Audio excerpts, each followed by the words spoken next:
Good morning and welcome to the Senate Committee on Commerce and Labor. Madam Secretary, please take the roll.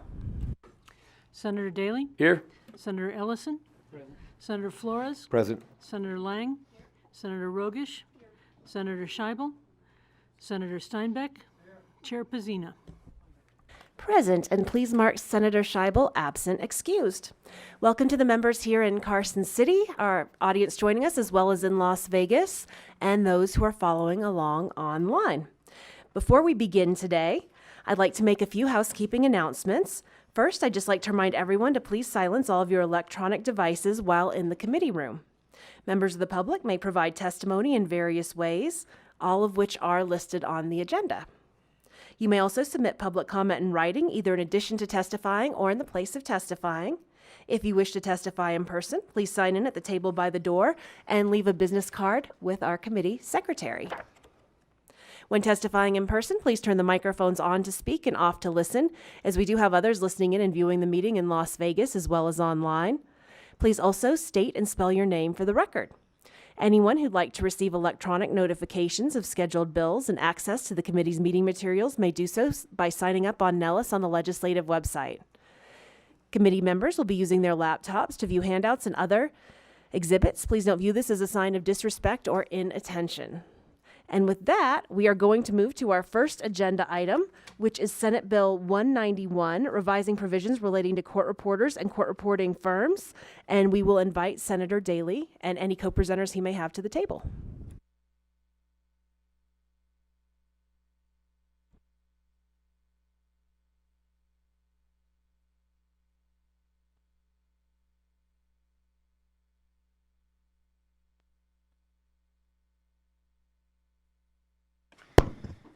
Thank you, Madam Chair. Skip Daly for the record, representing Senate District 13. And Mr. Guild here is not really going to be co-presenting, but I did want to bring him up to introduce the people that are with the Court Reporters Board that are with us in Las Vegas, in case you do have any questions.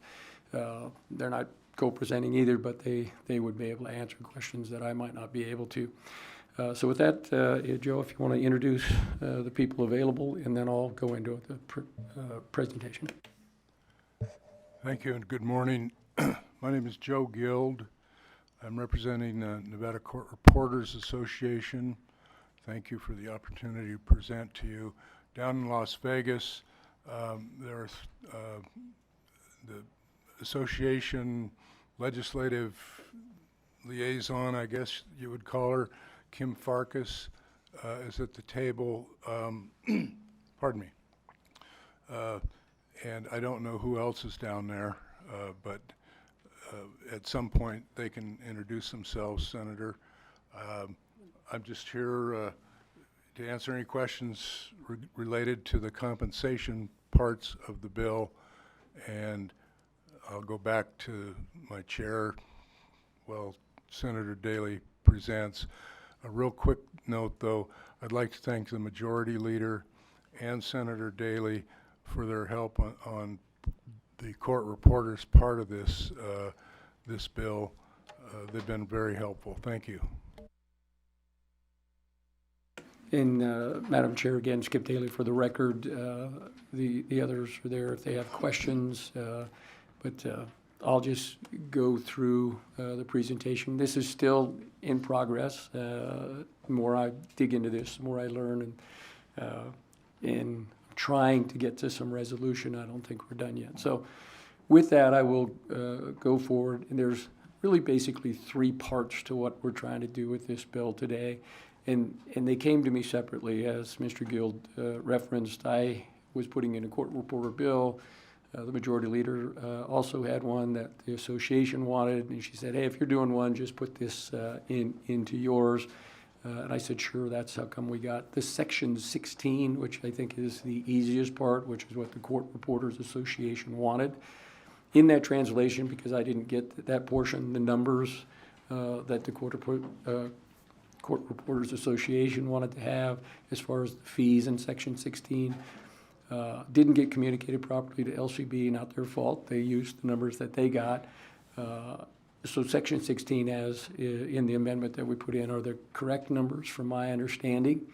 And that section, I think, is ready to go, and I haven't heard any issues over that yet. But before we get done here today, I'm going to tell everybody that comes up for or against, I'll just tell them now, anybody that comes up for or against the court reporter's bill, when you get done here, go to my legislative assistant, give them your name and phone number and email address, and we will have follow-up meetings and get this reconciled by the end of the week, one way or the other. I'll try to make as many people as happy as I can, but we're going to come out with a work product that meets what I'm trying to get done and address as many issues as we can. And we'll go forward from there. So the other part that I can address would be the Section 4 provision. That part will still have a little bit of work in progress. I know some of you may or may not know if Legislative Commission had a regulation earlier in the interim where the court reporters came forward with the process to say, hey, we want to request third party, or how do we address a third party request for a transcript? The way they wrote it in their regulation, they were saying that they had to send out a notice similar to this. Whoever the other parties were could object, and whoever the other parties were, if they objected, they had to go to court to say, no, don't do that. I said that's exactly backwards, right? Which is why this says the other way. If you're a third-party person, you're requesting a transcript, court reporter still has to give notice to the other parties. If the other parties object, the person that requested in the first place would have to go to court in order to have that be released. Because when I hire a vendor, I hire a court reporter, I pay them for a service, they have a work product that they give to me. In my view, that belongs to the people who requested it and paid for it. It's a little weird on how the court reporting process works, but people can request those. The only exception to that was we're trying to get to the real point of why people even ask as third parties. Attorneys ask for expert witnesses for impeachment purposes and various things. What did they say in a previous case with similar situations, and are they contradicting themselves now? So in this proposal in Section 4, we're treating the expert witnesses differently and telling the Court Reporters Board if they end up releasing the expert witness testimony portion only, they have to redact the other non-expert witness portions of it out. We're going to work on that. I want to try to be able to capture the video recording that gets done on these things because technically, apparently they're not covered by the Court Reporters Board, so they wouldn't be covered by this provision even though I tried to add them in. So unless we get them actually covered by this statute or another one, right? I'm not planning on creating a new board.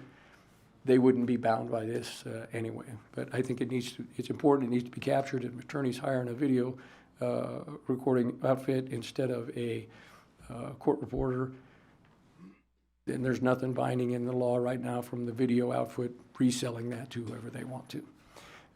And I think that's wrong, and we need to try to get that protection there. Which brings me to the next part of the bill, which is still up in the air. Trying to work on this and help the court reporters figure out how they can address what I view, and I've talked with people that do the video recording, I've talked with the court reporters, what is, in my view, what the sum of the video recording people are doing, which is unlicensed court reporting. Whether they're doing it by video or they're doing it by the machine that we're all used to, they're still doing recording of a proceeding, making notes, then they're transcribing their video into a document. The only thing they're not doing is certifying it because they're not court reporters, and only court reporters can certify. Otherwise, it's unlicensed activity. I know there's going to be a gentleman that comes up and opposes this later, and he's going to say, I asked him, I says, are you licensed? And he says, well, yeah, I'm a licensed notary. And I'm going, really? What's the education requirement to become a notary, and how long does that take? About 6 hours, and you take a small little test. There's nothing behind all of that. There's nothing in the law currently that says they have to be proficient at making video recordings, although they wouldn't be in business long if they weren't. Nothing in the law that allows them, there's a dispute over anything allows them to give an oath to a person to swear them in. There's a dispute over The transcribing, can they transcribe? What's that activity? And then everybody agrees that they can't certify whatever document that they produce on paper. So when I approached this, when I first talked to the court reporters, the original version of the bill basically was going to pull video recorders into the court reporting board and say, whether you're doing it through the stenographic machine or you're doing it through video, you had to be licensed as a court reporter, either direction. Then what they came and told me, the court reporters, they said everybody that's doing videography would have to end their business, go to 2 years of school to become an actual court reporter, to take the test to get the license as a court reporter, and nobody wanted to get that done. There is an issue over a shortage of court reporters that actually do it the traditional way. And then there is the issue that when you look at Section 2, which we don't have any changes to, one small fix if I can get to it for municipal courts, but I won't go into that right now. So in NRS 3, I believe it's for district courts, I might have it backwards, and NRS 4, I think is justice courts, there's already a provision in the law, that's why they're exempted from this, that says if they have been authorized by their county commission that they can have a person on their staff record proceedings in those courts that are not court reporters. So it's already heading towards the video audio being done by video and audio primarily. So we just have to get that going forward. So what this version of the amendment does, it takes out a bunch of the sections, basically says what are the actual processes that are necessary for you to be a court reporter. And I tried to strengthen those definitions. And basically it boils down to you're there in person, making notes, recording that, transcribing those notes into a document, and certifying that that document is accurately represents what transpired at the proceeding. We don't have that for the videographers where they have any type of education requirement in order to do this work. They don't have any continuing education requirement for doing this because they're not covered by the law. There's no discipline for them if they're doing that. And I do know that court reporters have told me, I said, well, just go after them. It's illegal to do what they're doing.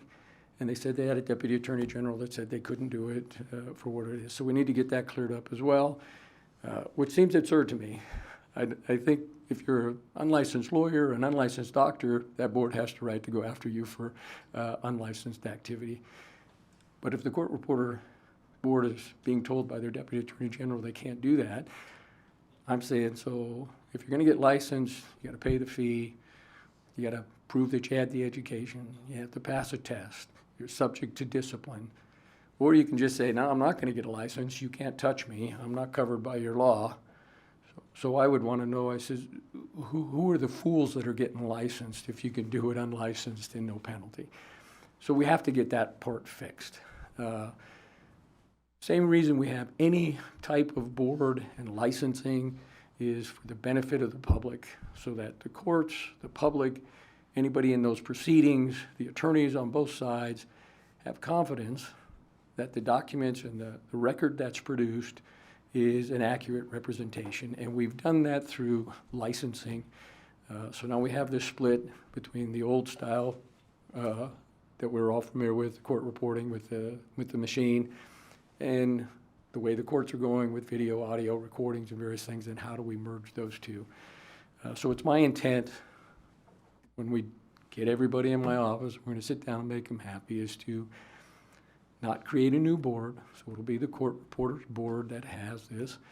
They can give out a certificate for court reporting and a certificate for video recording, and we may have to establish, and this language has kind of already been written, it was how the bill was drafted, SB 160, I believe, last session with Senator Hammond's proposal. There's been some refinements done by the board. When I asked them to say, hey, if you don't like this, send me an amendment, and they did a lot of work.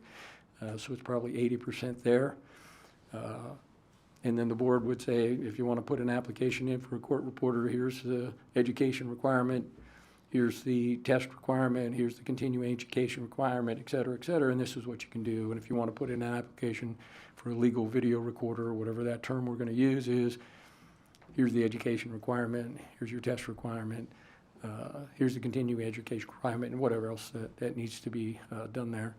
And then they can get a certificate to do that, and hopefully be able to get those two things merged together so that we can recognize that the way these proceedings are recorded and notes are taken and transcribed, and creating a document that's presentable and acceptable by the courts and the lawyers, and the public can be confident that that's an accurate record of the proceeding, can only be done if we bring those two methods under a licensing provision with the rest of the safeguards that I just mentioned before. I can go through the rest of the bill. I think I talked about Section 4, which we're working on. Section 16 is basically done. And then the rest of the bill, whether the original version that would require people to have to go to school to get court reporting, this amended version, which the Court Reporters Board has approved and said they can live with that because it just makes the other activity illegal, and that you would have to have a court reporter in the room taking it the traditional way. You can have a video recorder there as well, and he doesn't really necessarily need to be licensed because that video recorder cannot transcribe any video recording, and they can't certify the document. What I really think is the better way is going to be the third way, the harder way, not harder, but a little more words. Have the two certificates under the one board, you file the application, and we do that the normal way we do boards in licensing. One for court reporters traditional, one for legal video recorder, however we want to do that. We have to work out the part of, do you have to have both there at the same proceeding? That's the way the court reporters are thinking it should be. I don't know that that would necessarily be necessary. If we have the right training for the video recording people, then I think we can go both directions. Because I know the courts that are doing it now with their staff that are not court reporters are making those transcribing it, and that becomes the official record of the court, and they don't have to have both there. So I think that's it in a nutshell on what I've learned now about court reporting and where we're at in the process. And I just believe that anybody that says they're a videographer, unlicensed, but they're just as good and we do it better, et cetera, they're unlicensed. They have a notary, and that's it. There's no verification on their experience. There's no testing that they're actually capable of these things. There's no public confidence in the reason that we have boards for that unlicensed activity, in my opinion, which is why I believe it needs to be licensed. With that, I'm happy to answer any questions. I don't think I need to go through step by step on the bill on either one of them, because I think it's going to look differently, but I think conceptually you understand where I think we're headed. Okay, and also for committee members, if you had a chance to look at the amendment online, it sounds like there might be more changes coming, but there was an amendment from Senator Daley online. All right, do we have any questions from the committee? Senator Ellison.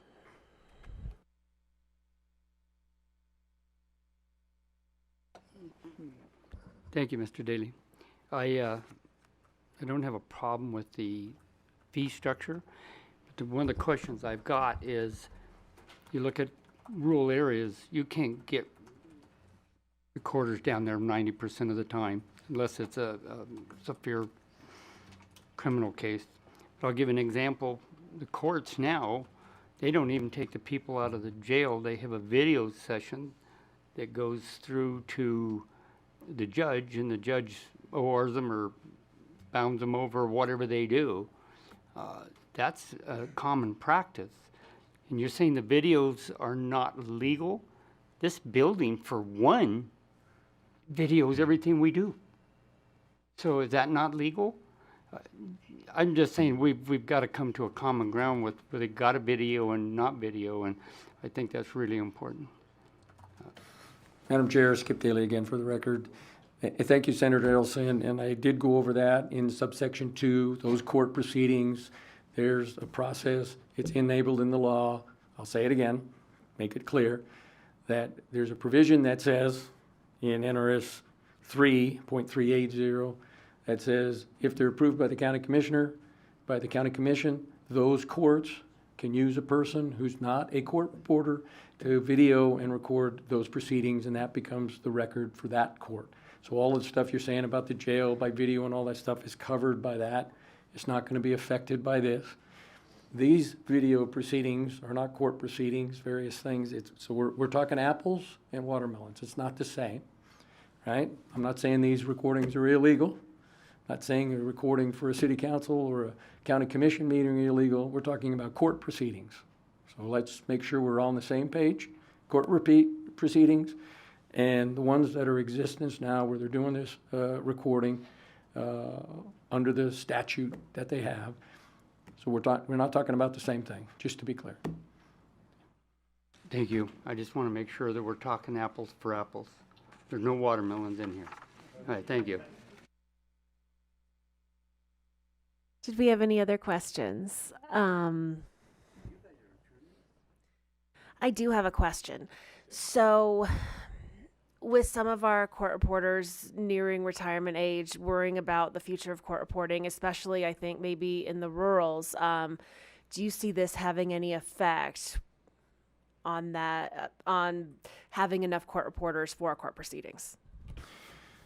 Thank you, Madam Chair. Again, Skip Daly for the record. And talking with one gentleman who said he only has the notary deal on that, I get some of what he said. Some of what he said was valid. There is a shortage of court reporters, regardless of people aging out or various things. There's less people coming in and out, et cetera. So I do recognize that. You have a hard time getting people to different places, which is why some attorneys are going to the video recording. I think eventually, if there'll be a shortage of them too, but we still have to get them licensed so that we know what their credentials are.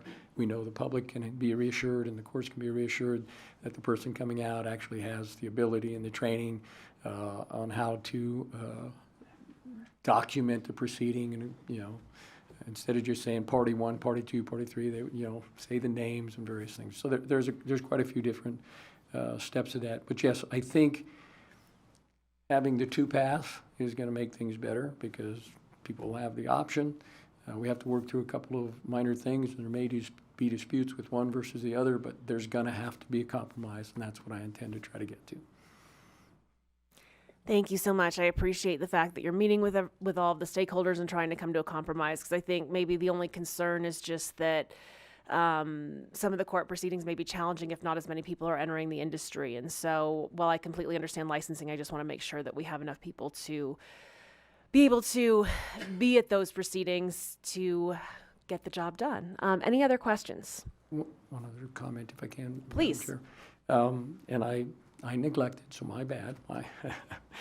Skip Daly again for the record. And yes, we want to try to make that part done, but I believe the people that are producing these records and doing this work need to be licensed, and that's the direction I want to try to get to. There is a provision that was added to this amendment that came from the court reporters, partly on my suggestion regarding the amount of fees that the court reporter board can charge for people that are applying and those types of things, where they're proposing to, instead of have that locked in statute, to allow them to make those fees and adjust those fees by regulation. Some people like that, some people don't. I can tell you that there are several boards in other areas that already have the ability to make those changes in regulation. Not everybody. I know there's a bill where NDOW is proposing to do it by regulation. We copied that language from there. I think it's useful because it says not only could they potentially increase, but they also could decrease. And then there's a formula that they would use on how much they could increase or when they would increase based on, I think, a consumer price index or whatever. And that's in there. I forgot to mention that section. I would hope to keep that unless somebody on the committee or majority of the committee says, no, we don't like that. We won't do it. Thank you so much. Not seeing any other questions. We'll have you go ahead and step back from the table. Thank you so much, Senator. And it looks like our court reporters in Las Vegas got lucky. They didn't have to answer any questions for us there. And we are going to move to testimony in support of Senate Bill 191. Please approach the tables in Carson City and Las Vegas if you'd like to testify in support. For the record, my name is Mark Ellis. I'm the President of Communication Workers of America, Local 9413. I don't have any court reporters here in Nevada, but in California, CWA does represent. So in solidarity, I support the bill.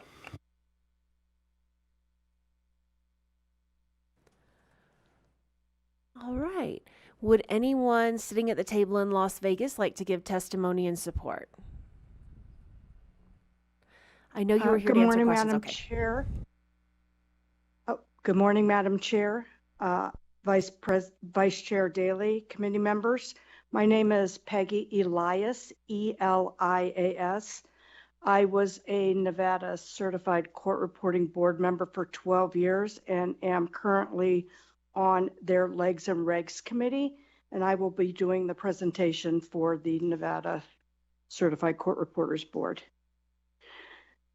And by way of background, the state of Nevada adopted the FRCP as the NRCP for uniformity of state and federal procedure, with the understanding that where state law differs or there is a conflict between state and federal law, the state law is to be followed in state court venued cases. State law in Nevada does differ from federal law by virtue of the fact that the state of Nevada regulates the practice of court reporting. Under NRS 656020, the Legislative Declaration 1, it is hereby declared to be the policy of the legislature to encourage the proficiency and the practice of court reporting as a profession. B, promote efficiency in court and general reporting. And C, extend to the courts and public the protection afforded by a standardized profession by establishing a standard of competency for those engaged in it. Number 2, the practice of court reporting in the state of Nevada is declared to affect the public health, safety, and welfare, and is subject to regulation and control in the public interest. State law currently says depositions shall be taken before an officer authorized to administer oaths by the laws of the United States or of the place where the examination is held. Since federal law and state law differ, state law prevails in Nevada venued cases. The prevailing law in Nevada, depositions, court reporters take depositions and certify transcripts by virtue of the fact that the Nevada legislatures deemed that the court reporting profession be regulated by NRS 656 and NAC 656. Notaries are regulated by NRS 240 and the Secretary of State's office, not NRS and NAC 656.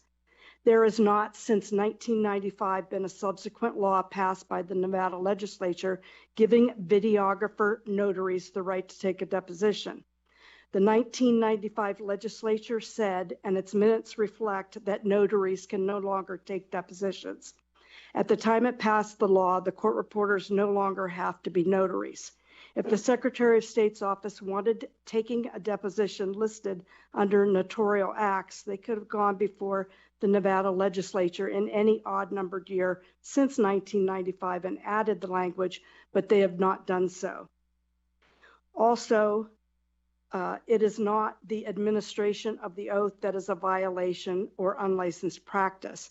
It's typing up and certifying the original. And there's actually a 2-minute limit for testimony and support. We've given you an additional minute, but if you want to go ahead and close up the comments and then provide anything in writing to our committee secretary, we'll make sure that it's on the record. Okay, I will submit my outline to you all when I'm done. We do have 11 exhibits showing that there are violations, and our main purpose today is our District Attorney General said that we do not currently have language authorizing them to prosecute the unlicensed practices. So our main goal is to license the unlicensed practice. The board is not seeking to put any person or entity out of business with this bill or prohibit them in any way from doing their jobs of legal videography. Thank you so much. We're going to go to have the next person, but please do turn in that testimony because we want to make sure we have all of your testimony in writing in the record. And we thank you so much for being here today. Would anyone else at the table you. like to testify in support of Senate Bill 191? Thank you. This is Kevin Diamond. I'm a member of the Nevada Certified Court Reporters Board and practicing attorney for 32 years. I know it's only a 2-minute window, but I do want to encourage the board to review the transcript of the hearing in front of Judge Williams that occurred. I'm more the I come with the practical side of how this actually works and how it doesn't work. And one of the biggest issues that we see as attorneys is the foundation that needs to be laid in order to use these transcripts in a court of law, and the judges that aren't allowing transcripts that aren't properly certified. When you have a certified court reporter that reported a deposition, for example, in their certificate, it says that they certify, they transcribed their stenographic notes via computer-aided transcription into written form, and that the typewritten transcription is a complete, true, accurate transcription of those notes. When a court recorder, when a videographer does the transcription without a certified court reporter, typically what the certification says is that the videographer transcribed or supervised transcription from recorded audio and visual record, and that it's a complete, true, and accurate transcription.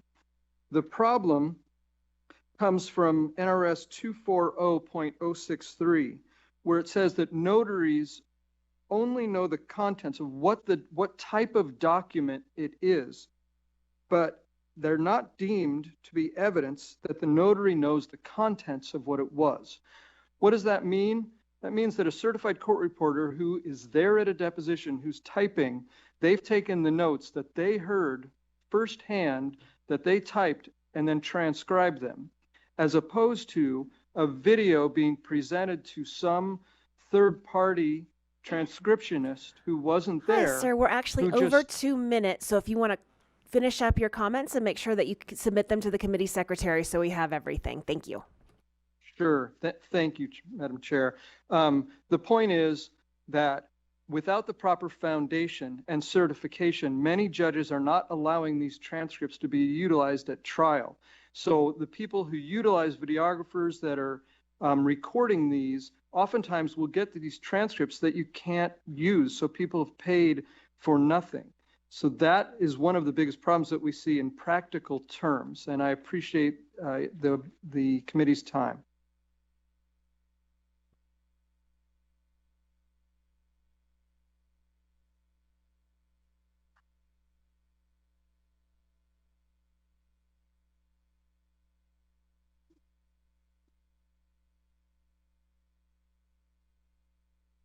Are you ready for me to speak?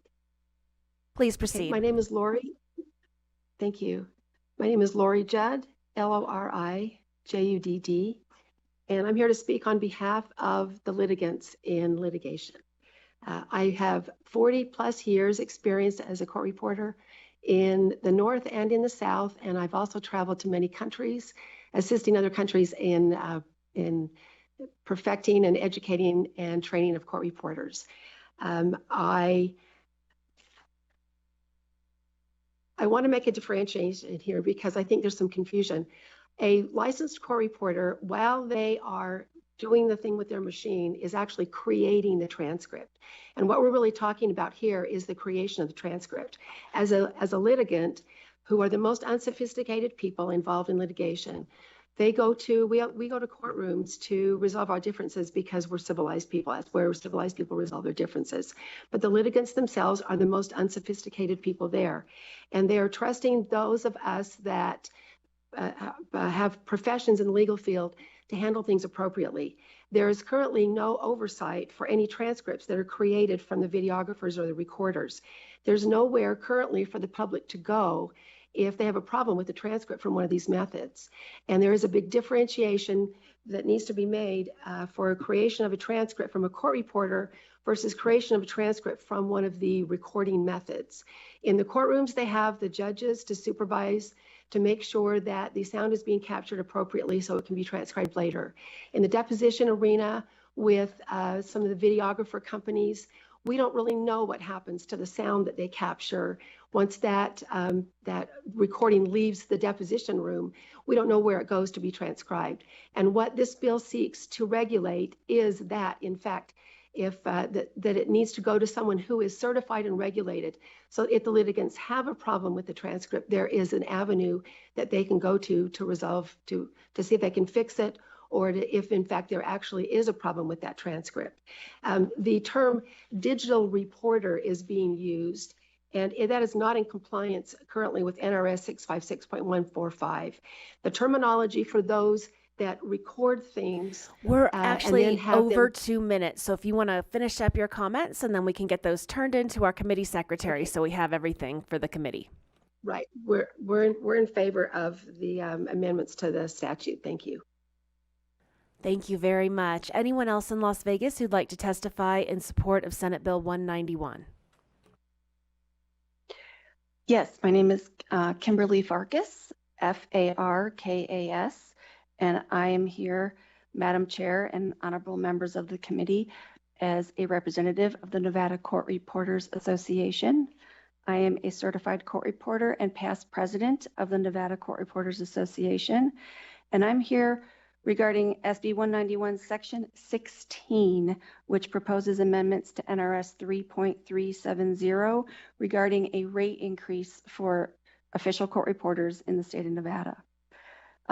The rates for the court reporters have not been raised since 2015, and the time before that was 2005. So we are on our 10-year cycle to come before the legislature for a rate increase request. Court reporters in Nevada are independent contractors. They are not employees. They bear the responsibility of their own training, licensing, equipment, software, compensation to support professionals. They pay for their own insurance, taxes, retirement, and required continuing education credits.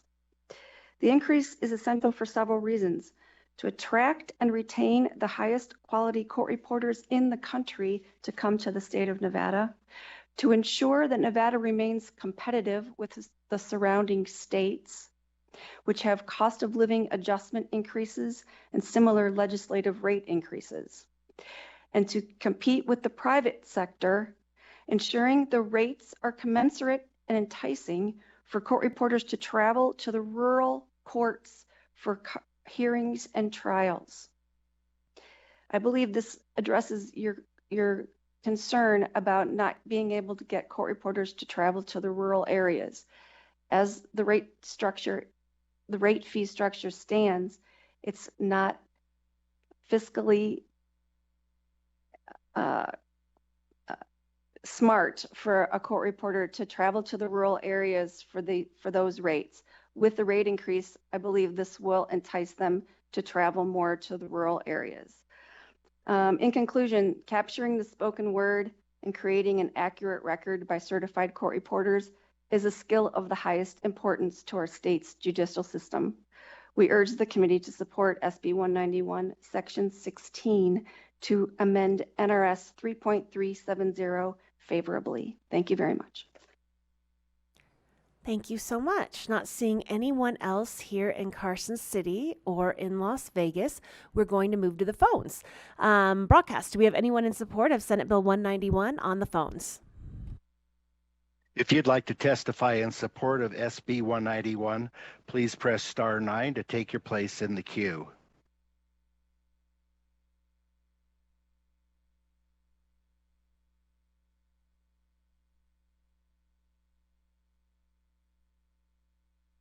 Thank you, Chair. There are no callers wishing to testify in support at this time. Okay. Thank you so much. We are going to close support on Senate Bill 191 and open testimony in opposition for Senate Bill 191. And we'll start with our physical locations. We're a little blurry. Oh, there we go, in Las Vegas. But we'll start in Carson City if anyone would like to come up and testify in opposition of Senate Bill 191. And then we'll move to Las Vegas and then the phones.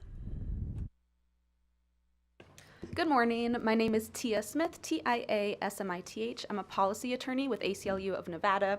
ACLU of Nevada is part of the Nevada Open Government Coalition, so we echo their concerns about transparency, but we are really grateful to Senator Daley for being willing to work towards a bill that we can all be happy with, and we look forward to working together. Thank you.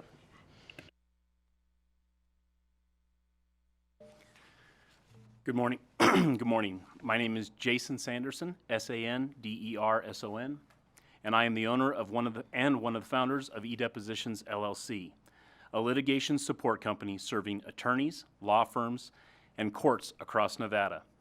A core part of our business is recording depositions using legally recognized non-stenographic methods that are fully compliant with the Nevada Rules of Civil Procedure, specifically NRCP 28 and NRCP 30. The Nevada Court Reporting Board has no authority over us. Let me be absolutely clear. We are not court reporters. We do not provide court reporting services. We are not a court reporting firm. The Nevada Court Reporting Board governs stenography, court reporters, and voice writers. Nothing more. According to NRS 656.030, the practice of court reporting is explicitly defined as voice writing or any system of manual and mechanical shorthand writing. That is their jurisdiction. They are not the deposition board. They are not the testimony board. They are not the transcription board. Yet once again, this board is overreaching, attempting for the fourth time to legislate away its competition, not to protect the record, but to protect a dying monopoly. The court reporting industry is dying, and the numbers prove it. The court reporting industry is collapsing, and this committee needs to understand the catastrophic impact this will have on the legal system if alternatives like digital depositions are eliminated. This is not a criticism of court reporters. Their role is respected and valued, but the facts paint a very clear picture of what is happening. There are only 261 court reporters in Nevada. Only 171 actually reside in Nevada. More than half of those 171, 88 reporters, have been licensed for at least 25 years. That means We are over 2 minutes, so I'm going to have you finish up your comments and then ensure that the committee secretary has them. Perfect, thank you. Just real quick, yesterday I checked Nellis to see if there was any opposition to this bill. What I found was telling. The 4 largest court reporting firms in the country are against this legislation. Think about that. The very companies we compete against also believe this is a bad bill. If even the largest players in the court reporting industry, companies with a vested interest in deposition recording, are opposing this bill, then the message is clear. Okay, thank you so much. Mark Ivy, thank you, Chair, for allowing us to talk in opposition. I'm the CEO and founder of eDepositions LLC. To quickly just run through this bill under Section 4, the question of third-party transcripts and recording requests is a legal matter, not an administrative one. The issue should be determined by the Nevada's judicial branch, not an unelected licensing board. The Nevada Supreme Court and the State Bar should be the ones providing guidance under the Nevada Rules of Civil Procedure, ensuring any regulation aligns with constitutional and legal standards. We would look to them to tell us how to handle those. As far as Section 3 goes, let me be clear, the Nevada Court Reporting Board is not the transcription board. Nowhere in this charter does it have the authority to regulate who can create a transcript from non-stenographic recordings. The rules of civil procedure are very clear on how that's handled. Even Judge Freeman ruled on this at the Second Judicial Court in 2018, saying the audio-video recording is the official record, and the transcript is just merely an aid to that record. What the Court Reporting Board is attempting to do with this section is to force their competition to outsource transcript creation to them, creating a monopoly on transcriptions from non-stenographic recordings. That's a clear violation of the Sherman Act.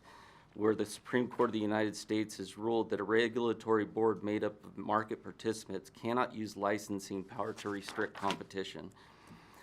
The worst part about this bill is 656.350 for criminal penalty. Under this proposed law, any violation of this chapter, whether by licensed or unlicensed individual or entity, would be classified as a misdemeanor. The board is attempting to grant itself prosecutorial power by adding that language. This means that if I or any other litigation support provider create a transcript from an official video record at the request of an attorney, a court, or any other entity, the Nevada Court Reporting Board will have the power to pursue criminal charges against me. This is a blatant conflict of interest and should be reason enough for this committee to reject the bill. The courts have already ruled on this through NRCP, and that's what guides all non-stenographic companies We are like over ours. 2 minutes, so if you want to close out your testimony and ensure that we get it to our committee secretary. We cannot afford to ignore the reality that this bill does not solve the problem, it makes it worse. I urge this committee to consider the long-term implications and reject legislation that undermines the ability of our courts to function efficiently and fairly. Thank you. Actually, we do have a question from Senator Flores.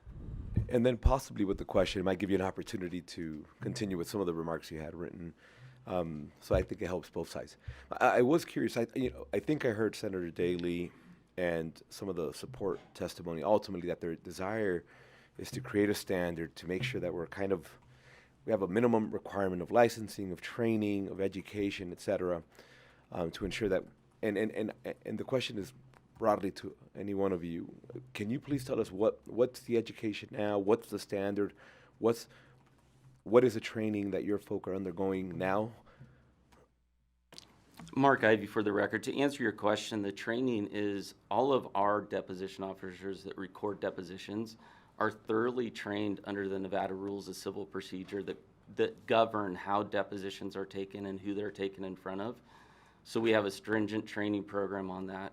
When we talk about the notaries of you just have to be a notary, the notary is just simply to meet the standard of NRCP 28 that defines that a deposition shall be recorded in front of somebody able to administer an oath. We all know that a notary has that power to administer an oath or affirmation. So that's why we're notaries. We do not have a stringent licensing structure like the Court Reporting Board does. Our disagreement with this is we compete against court reporting firms. That's our competition. We don't feel it's fair for a court reporting board to determine what their competition has to do. So that's a big part of why we're in opposition. If Senator Daley or anyone else wants to create a board for videographers and things like that, we're fine with that. We just don't feel it is fair for our competition to determine what that is. Thank you. Okay, Mr. Scolari. Thank you. Brett Scolari from Strategies 360 here on behalf of Veritext LLC, Magna Legal Services, U.S. Legal Support, and Esquire Deposition Solutions in opposition of SB 191. We did submit 4 opposition letters from each of the companies. I also submitted background information on digital reporting and the national certification these reporters received by the American Association of Electronic Reporters and Transcribers. And one of those documents is this, and I think it goes to Senator Flores' question. This is the examination those folks go through, which is rigorous, and they receive this, and that's the certification they receive from a national level. We are specifically opposed to the changes in sections 5, 6, and 12 of the amendment proposed by Senator Daley. We did meet with him several times and appreciate him trying to work with us. We just were unable to find a compromise, and we will continue to work with him to see if we can resolve it. So appreciate it, and thank you very much. Thank you, Chair Pazina, committee members, Misty Grimmer representing the Nevada Resort Association. I'd like to express my appreciation to Senator Daley for taking time to visit with me on both of the bills that are up this morning. Between these bills and Contractors Board issues, I think I'm getting pretty close to having a chair with my name on it in his office. And we haven't even started workers' compensation yet. That is unless he kicks me out after this morning. Anyhow, For SB 191, after visiting with the senator, I think I understand the intent of the bill and will visit again with my members to confirm that they think the necessary protections of court proceedings still exist after these changes. Our initial concern is that proceedings that don't take place in an open public courtroom, such as depositions, can still be held confidential. As the senator said in his explanation, I believe it is his intention that those transcripts could only be turned over to a requesting party with the permission of the parties to the proceeding. Again, I'll consult again with our members, but I would expect we will be moving our position to neutral. And if not, I will let the senator know. Thank you. Good morning, members of the committee. For the record, my name is Tom Morley. I represent the Las Vegas Review-Journal as well as the Nevada Press Association. Presently, we are in opposition, but working very well with the sponsor to a resolution. And that's all we got. Thanks. Happy Friday. Good morning, Chair, members of the committee. Paul Marashkin with the Vegas Chamber. First, the Chamber would, of course, like to thank the bill sponsor for meeting with us on this bill and also on SB 198. The Chamber's specific concerns mirror those of Misty Grimmer from the Nevada Resorts Association regarding Section 4 and some ambiguity regarding the proceedings and who had access to those records and so forth. So we will continue to work with the bill sponsor to get that clarified and hopefully remove our concerns. Thank you very much this morning. Thank you, Mr. Marakin. And we will move to Las Vegas for testimony in opposition of Senate Bill 191. Good morning to the chair and the committee. My name is Alexander Falconi, Alexfalconi. I am testifying in opposition on behalf of the NOGC, Nevada Open Government Coalition, NPA, Nevada Press Association, and ONJ, Our Nevada Judges Incorporated. I appreciate that Mr. Daly has addressed some of our concerns. I'll just emphasize that we specifically oppose the procedure for third-party requests, which creates up to a 60-day delay. If transcripts are not sealed, they should be turned over forthwith. The default status of transcripts, like access to the courtroom, should be public because judicial discretion is mandatory, not only to seal, but also to redact. The JABS automated recording system is of the greatest concern because its use is ubiquitous and the videos have been used by the media on several occasions to expose judicial misconduct. I have observed the impact JABS videos have on judicial elections, and it can be suggested that several judges have lost their elections, at least in part because of a JABS video. We have provided a proposed amendment to Mr. Daly consistent with our concerns. In conclusion, we do not oppose sealing and redaction categorically. We only urge that the default status is public, that access be presumed, contemporaneous, and prompt, and that sealing and redaction occur only following an exercise of judicial discretion. This is consistent with the First Amendment principles, which emphasize that the free press is the guardian of the public interest and the independent judiciary is the guardian of the free press. No further comment. Thank you. Is there anyone else in Las Vegas? Okay. Not seeing anyone. Broadcast. Do we have anyone in the phones in opposition of Senate Bill 191? If you'd like to testify in opposition to SB 191, please press *9 now to take your place in the queue.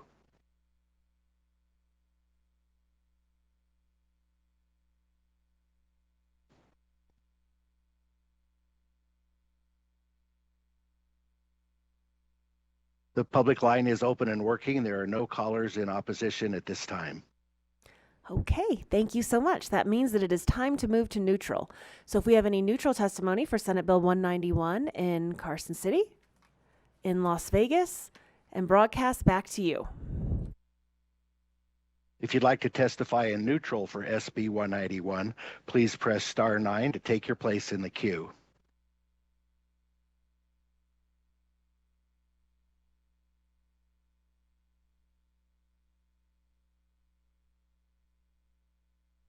Thank you, Chair. There are no callers wishing to testify in neutral at this time. Thank you so much, AVH. Senator Daly, would you like to come back up and make any closing statements?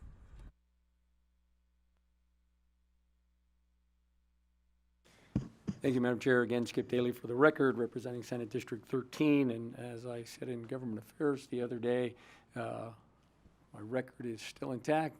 for or against, never have any neutral. I would like to just go back over a couple of things, and I think people misunderstand, especially in this section 4 over the release of the third-party requests. So if anything gets into court, or it's part of the public record and all of that, none of this is touched by that.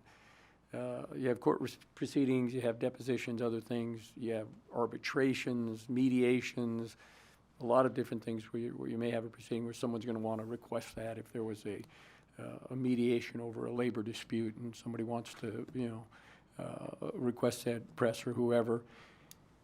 That is not a public work document, and that's what this is trying to get to. So I think they misunderstand. I think we can come to some resolution on that. We're trying not to violate anybody's free speech, but as I said, if I hire a court reporter for a deposition or a mediation, because I want to have that record, and I'm hiring that person to make that record, and I pay them for that record, that work process belongs to me.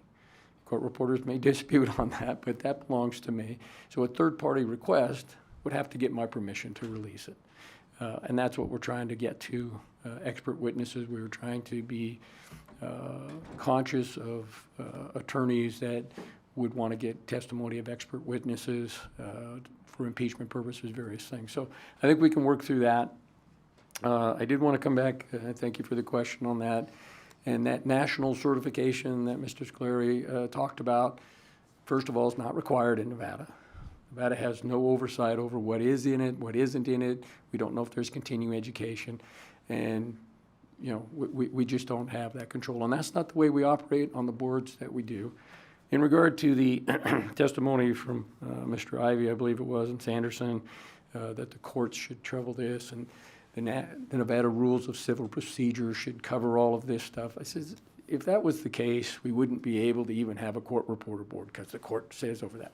We can set jurisdiction or a statute and make rules and require these various things, and then they still have to comply with the rules that the court set out for procedures within the court as a separate issue. So that was, I think, a red herring thrown at the committee, of which there's a lot. So every single person here, I'll say again, north or south, if we have to set up a Zoom, we will. Get a hold of my office, give your name and your phone number and your email address to my legislative assistant, and we will get a meeting set up, and we'll go through some of these issues, and I will do my best to come forward addressing as many issues as possible. End goal, the video people need to be licensed. I'm not planning on making a new board. There may be 2 paths under the same board. It's not about putting anybody out of business. It's about making sure that the state, the public, the courts, and the people, the witnesses, the people that have the least amount, or not witnesses, but the people that are participants that have the least amount of knowledge about all this stuff are protected, that when they hire a person, they're going to get the work product that they think they're going to get when they hire them. So that was it, unless you have another question for me. Thank you so much, and I am sure everyone appreciates that you're willing to meet with all the stakeholders, and I look forward to hearing how that goes. All right, with that, thank you so much. We are going to close the hearing on Senate Bill 191, but stay seated because we're moving to Senate Bill 198, revising provisions related to labor. And Senator Daley, and I'm not sure if you have any co-presenters, but whenever you're ready, go ahead and get started. No, thank you, Madam Chair. Again, Skip Daly for the record, representing Senate District 13. I suspect this one might be me against a whole bunch of people again, but that's okay. I'm used to it. And again, I think there's some misunderstandings on some of this stuff. So I do want to kind of go through, and I just made some notes here. I've been working on it for some while, and I'm going to try to work off of the amendment if you have that. So the change that we made in 608-020,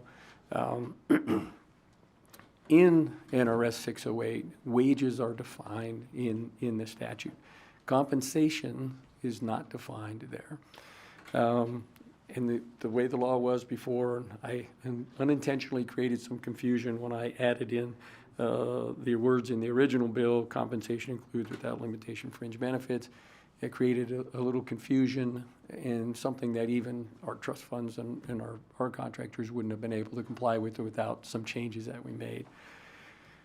So I wanted to say wages is what's due the compensation, fringe benefits, the other things still have to be paid. They would just be paid when they would have regularly have been paid. So that's how come we took out compensation on those two sections, and the rest of that's the only thing we took out in the section 1. And I know it's been some confusion when I was talking to some of the stakeholders recently. They came in and they said, well, this is how this works. And then it's in another section. It says you have to pay immediately, but down here says you have 3 days. And I said, I didn't draft the statutes. They've been in place for a long time. I says they've worked. People understood them. So I think there's been some confusion over the moving parts here. But in the section 2 in the draft, we took out compensation again. And I wanted to point out what would be the 1A, and this is in regard to people who have quit, right? And they must be paid on the day in which the employee, and this is existing language, would have regularly been paid. And I just point that out because that's what I moved into when we get to the benefits part. I use the same language that is already in the statute, which I find helps things move along, because LBC does the same thing. If they got the words already in the statute, they move it down. So in section 2, where we that was the only change in section 2, was taking out compensation again. Section 3 is the 608040, which is the part that says, hey, we have 3 days. It says immediately up in section 1, and nobody really is complying with that. But then in section 3, it gives you 3 days in existing law, and we're looking to remove that. So I did look up, the last time that provision was changed in NRS was by AB 141 in 1985.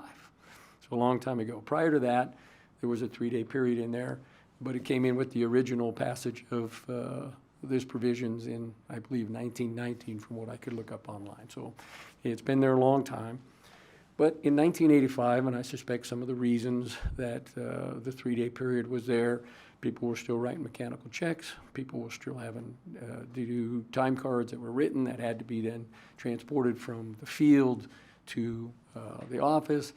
We didn't have text messaging. We certainly didn't have cell phones in 1985. We didn't have as sophisticated electronic transfers. We didn't have the little pay cards that you can do to get people paid, et cetera. So a lot of the reasons why I believe that 3 days there no longer exist. And the experience that I had when I get to the second part on the cannabis board was, so I had a person that I knew was my niece, my brother's daughter, was working for a company and got fired. Not entirely, innocent on that stuff, but got fired. And she asked for her pay. And they said, well, we'll get it to you. And then she called back the next day and said, I need my pay and I want my waiting time. And they said, then they got smart and looked it up and said, well, we don't have to pay you for 3 days. And I said, that's not the intent of what the law was. It says immediately you have to make good faith efforts. And they took the full 3 days because they could. So we're proposing to change that and say wages are due immediately up in the first part, but the penalty would kick in before. After 3 days, we're trying to say the penalty kick in by 5 o'clock the next day if you can't get them paid. And then we put in the provisions in subsection D. So if the day immediately following the person that they're laid off or terminated is a weekend or a holiday, because some people, staff may not be on, you don't want to have to call someone in, to get this done by 5 o'clock the next day, is that it would be due by noon the next business day. And most companies of any size, sophistication, can do this. I do know that there are thousands of companies in the state currently that are signatory to collective bargaining agreements, especially in the construction industry, where it already says layoff is payoff, and the penalty kicks in at time and a half that day, or by 5 o'clock the first day, and they handle it perfectly well all the time, or they pay the penalty. And I just don't think that anyone should, in this day and age, with all of the resources we have and the ability to be paid, and all of the mechanism and technology that we have, should have to wait the 3 days just because they can. If somebody says, nope, you got to wait 3 days because I don't have to pay you until then. And I use this analogy, I think I mentioned it to a couple of the lobbyists that came and talked to me. I said, in the NFL, right, or the football, there's against the rules to hold. You're not allowed to do that. So if you get a holding penalty, they enforce it right then.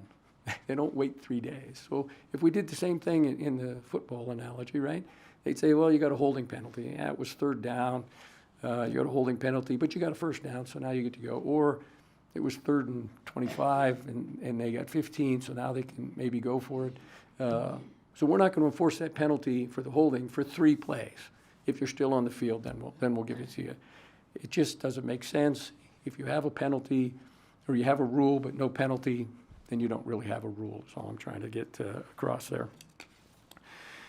So we give the time for holidays and weekends, but we're telling you that you got to get the person paid the next day. 5 o'clock the next day I don't think is unreasonable. If you're a pit boss on a strip hotel somewhere and you get fired in the middle of your shift and it's 3 in the morning, technically the next day they would have from 3 in the morning all the way till midnight that night is the day they were fired, and they'd have 5 o'clock till the next day, excuse me.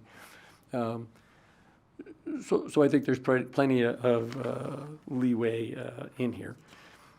Further on in Section 3, subsection 1,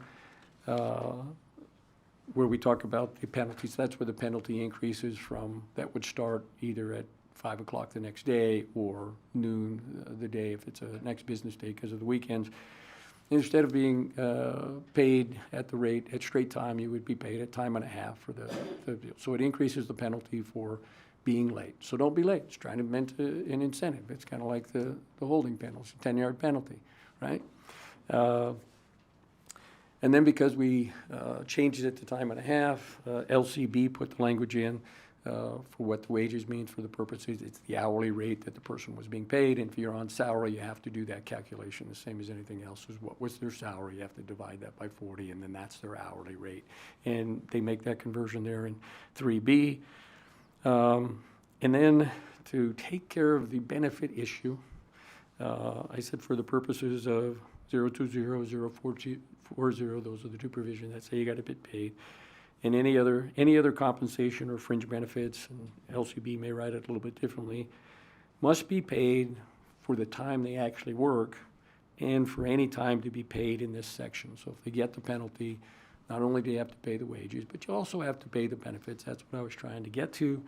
And then any other compensation for benefits must be paid to the third-party trust fund and are due on the day on which the other compensation or fringe benefits would have regularly been paid. I stole that language from before and put it there. And several people have told me that that satisfied their issue on the compensation pay.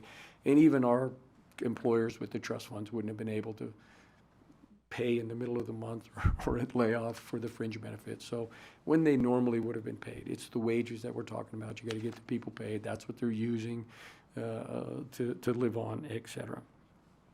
So that's the part on the layoff is payoff language and the provisions and the changes in the amendment. The next section, section 4, is talking about the cannabis compliance issue. So in section 5, we added in a new penalty. So the way the bill was originally written, it said if there was any labor violation, state or federal, that you get your license revoked. And I was just trying to send a message a little bit with that. We don't really want to do that and have people's license revoked, but we do want to make sure that we have some of the issues.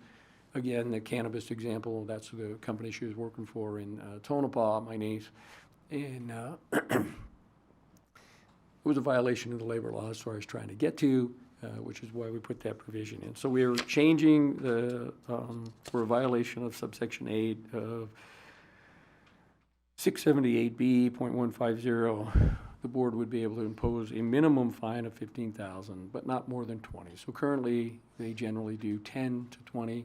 So this would have an increase for that. And then in section 6, we had to modify the part about where they can do a consent and say, hey, you didn't do it very good. We're saying you can't waive that minimum. You still have to, if they're guilty of this, they have to do that. And then the penalty or the thing that they would be guilty of, we narrowed it down substantially. So it says a cannabis establishment shall not engage in any unfair labor practice pursuant to Section 8B of the National Labor Relations Act. So if you're not familiar with the National Labor Relations Act, and you may or may not be, but I am, Section 7 of the Act says that a person has the right to form and join a union of their choosing or to refrain from doing so, essentially is what it says. Very short, it's one paragraph, and that's basically almost all the words. In Section 8B of the Act, it says that employers cannot commit unfair labor practices that infringe upon the person's Section 7 rights. They have the right to form and join a union. They have the right to engage in union activity and self-organize. They have the right not to be intimidated or fired or interrogated, a variety of other things that are unfair labor practices in the scope of an organizing campaign trying to form and join a union. So the employers can't do that. So that would be the only thing that would trigger that higher penalty in the provisions I just talked about earlier. And then I did speak with the Cannabis Compliance Board representative because they put a fiscal note and all that stuff, because I don't think they understood. And we may need to add a few words in there to clarify either here or the previous section. They don't have authority, the Cannabis Compliance Board, to administer or find an unfair labor practice. It's covered by the National Labor Relations Board, federal domain. They would be preempted from finding an unfair labor practice, et cetera, for public sector employees. Private sector employees. Public and sector are different, and they're covered by state law or federal law because they are not covered by the Act. So private sector employees are covered by the National Labor Relations Act. There would be an organizing campaign. Somebody would have to file the charge. The charge would then have to be issued, found guilty through that process separately. And the only thing the board would have to do is we would say, you don't have to go look for it. Somebody would have to notify you that this charge has been issued and it was actually filed by the board through their process of adjudication, and they were found to have committed this unfair labor practice. When that's transmitted to the board, then they would be able to do their hearing and do the fine. So it's pretty cut and dried for them, not much work. He believed if the language reflected that they would be able to remove the fiscal note. I know the policy committee doesn't care, but we're working to try to do that. I just wanted to explain what an unfair labor practice is, how it's found, which agency finds it. The state has nothing to do with it because they would be preempted by federal law on that. So that's the jurisdiction there. So that's the two sections or two different areas of the law that we're changing in this bill. First one is the layoff payoff. And I've tried to address as many of the issues as I can. I think there's still some confusion over how it will actually work. And I'll say the same thing I said on the last bill. Come up in support, opposition, whichever. Go to the office, leave your name, phone number, and your email address. And we're going to have some follow-up meetings and get there. I think we're much closer on this one, Madam Chair. I think it's just confusion. We just need to make sure people understand it. It's not that much different than what they're doing now. And many people are complying with it. I know it's in our collective bargaining agreement. When I was with the laborers union, it says layoff is payoff. And if you don't pay it by 5 o'clock that day, the penalty could start. Any questions? Thank you so much, Senator Daley. Do we have any questions from the committee? We'll go from Senator Rogich to Senator Ellison. Good morning, Senator Daley. Thank you for this presentation. I'm concerned that this bill creates additional harsh penalties on licensed cannabis operators who are in compliance. So why not go after the integrity and the accountability of the illicit cannabis market, which consists of unregulated organizations who intentionally fail to secure licenses, fail to pay taxes. And so, with regard to the taxes, we know that the state of Nevada has determined that up to $370 million in taxable income has been uncollected from the illicit operators. And so these unregulated organizations target, sell, and deliver untested cannabis products, which create a public health and safety crisis in our state for our tourists, our children, our residents, and for our workers. And so again, why not focus on their integrity or lack of integrity and accountability? Why focus on the licensed operators? Madam Chair, thank you again, Skip Daly, for the record. And those all things are wonderful facts and various things, but I don't have a badge. I'm not law enforcement. Those are not legitimate businesses that we regulate, right? They're lawbreakers. They're criminals, right? And there's a whole separate area of, direct that to the cops and the sheriffs and the cannabis compliant boards who have cops who can go out and go after that illicit trade.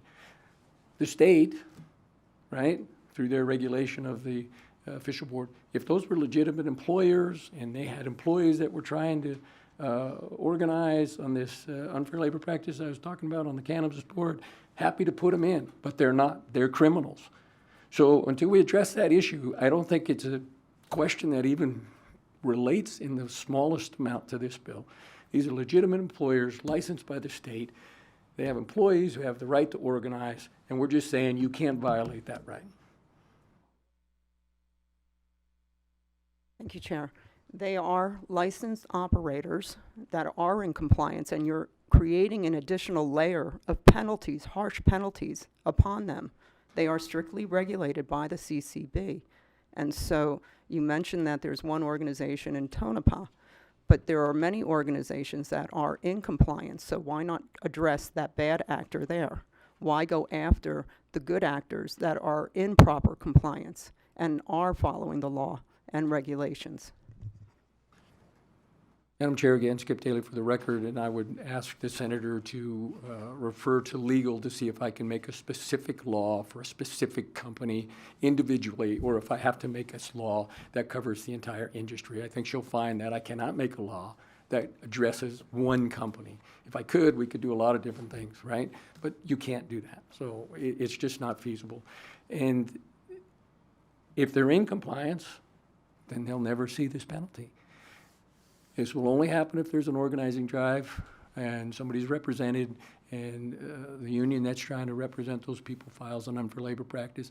And if they violate the law, and then they would be out of compliance and the board would be able to give this harsh penalty, right? And I believe it should be a harsh penalty, but that's my opinion. Knowing my background, you guys would think so. But I can't make a law specifically for one company. It's not, I don't think would be allowed. One more follow-up. Thank you, Chair.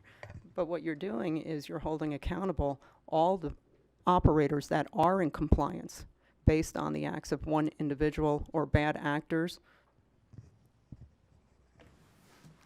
Madam Chair, again, Skip Daly for the record. And if they remain in compliance, they have nothing to worry about. Thank you. Okay, Senator Ellison. Thank you, Madam Chair. Yeah, I got a couple questions. This is still a Nevada right-to-work state, is it not? Yes. Okay, that's number one. Two is, you look back here, what about these small vendors that don't have their payroll at that company? And say they've got different places around the state, but their payroll's paid every Friday from that business. So if you got a small business that's, say, in Tonopah or Hawthorne and Reno or wherever, and you have an employee that shows up drunk and you fire him, at that point in time, you got so many hours according to this law to pay him. So if you do, the only way you can do that is call the company, have the company transfer money. Not everybody has their payroll paid at one place that I see. Then you got these payroll companies now that pay. I can give you an example. One sign company's got, he doesn't do his payroll. There's a company that does that payroll. So he turns his time in every Friday, and they write the checks, and they have the checks on Mondays. So what happens if he has to fire somebody, and the payroll company is not, you can't get him to cut a check for one individual, and if he showed up and got fired that morning, it says here, you got to pay him 8 hours. Is that correct? Madam Chair, again, Skip Daly for the record. Senator, first of all, the right to work question, we're still a right to work state, and that has nothing to do with this bill at all. And time being paid, it's covered and absolutely applies to every employer of employees in the state, always has. And right to work is an entirely red herring, non-issue to this if you understood it. So I hope before people will lecture me about the right to work law, they could at least tell me what it says. Come and have a discussion with me and I'll explain it to you. Nothing to do with this.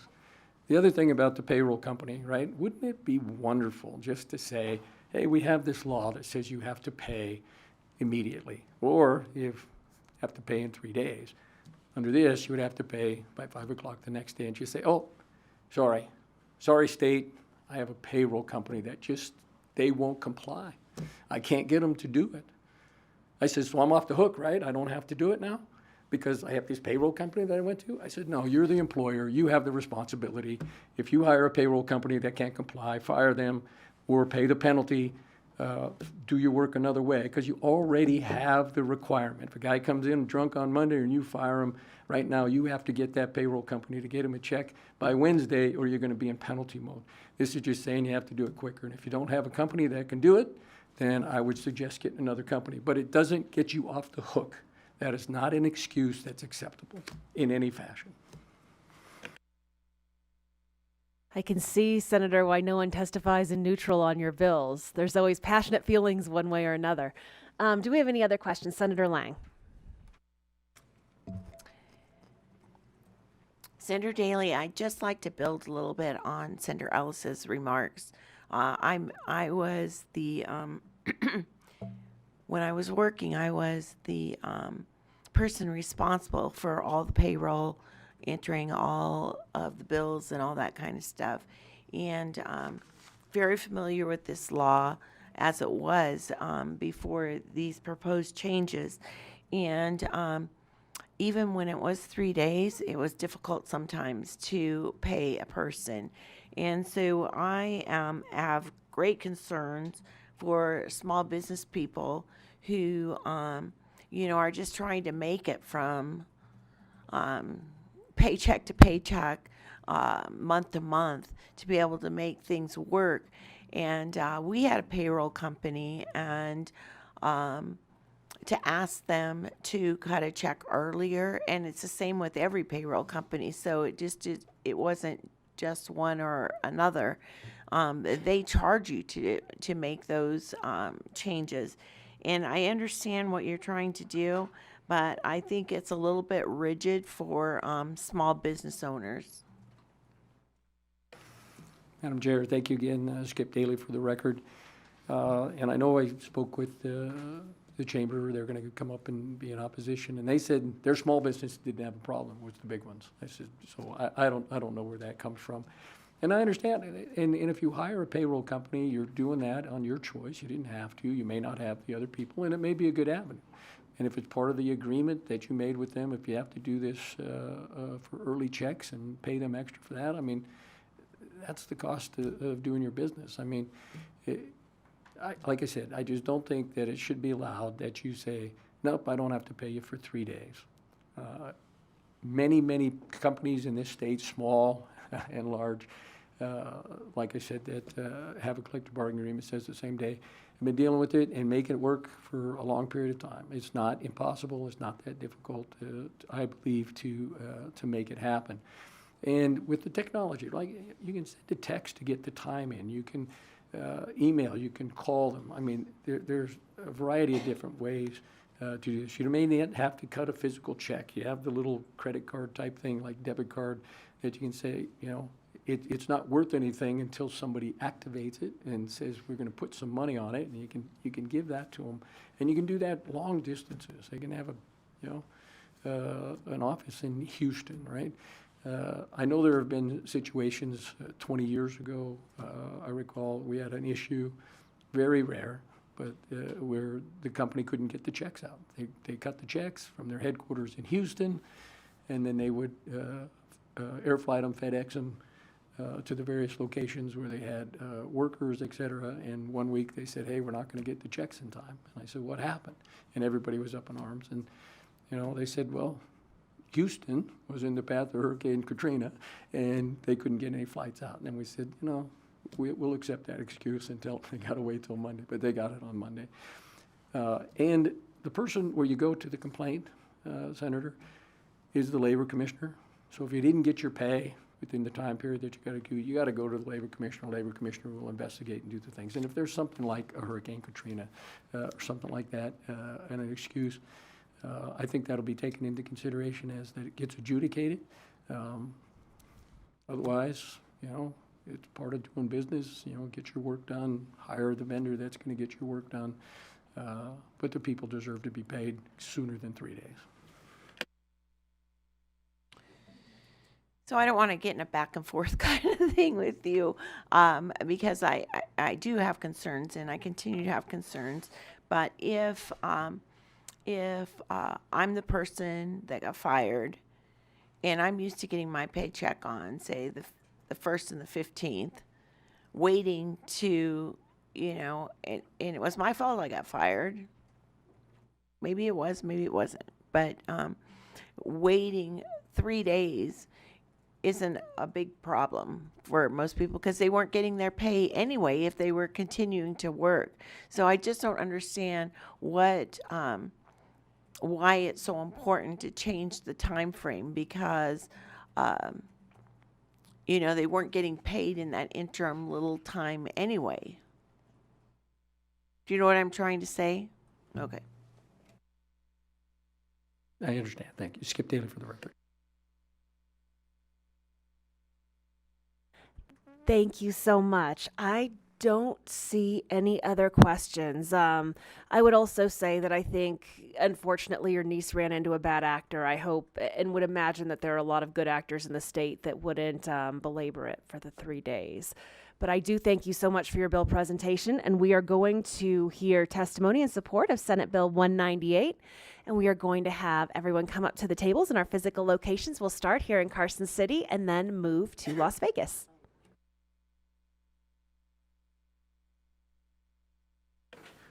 For the record, my name is Mark Ellis. I'm the President of Communication Workers of America, Local 9413. And several of the companies we represent use this 3-day thing like regular. They still end up cutting an off-cycle check because we only get paid every 2 weeks. But they're like, oh, we have 3 days to do it. So they know the rules, they've deliberately waited out 3 days. So if you shorten the rules, they'll still abide. They just got to act a little faster. Thank you. Good morning again, everyone. Happy Friday to you. Tom Morley for the record, representing Laborers Local 872, Laborers Local 169, Teamsters 631, and the Laborers District Council. And we have to ride with Senator Daly on this one. Alrighty, thanks. And true to the senator's statement earlier, Mr. Morley first in opposition and then in support, but no neutral. Thank you so much. Do we have anyone in Las Vegas? Okay. Broadcast, do we have anyone on the phones in support of Senate Bill 198? If you would like to testify in support of SB 198, please press star 9 to take your place in the queue.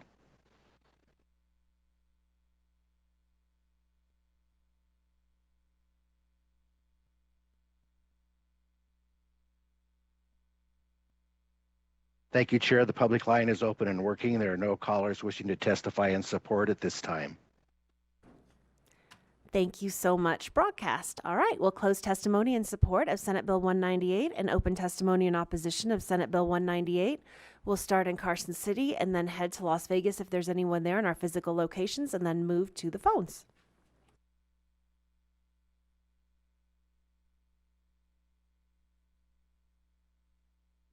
Good morning, Madam Chair, members of the committee. Paul Moratin with the Vegas Chamber regarding SB 198. Of course, we'd like to thank Senator Daly for meeting with the Chamber on several times regarding this bill.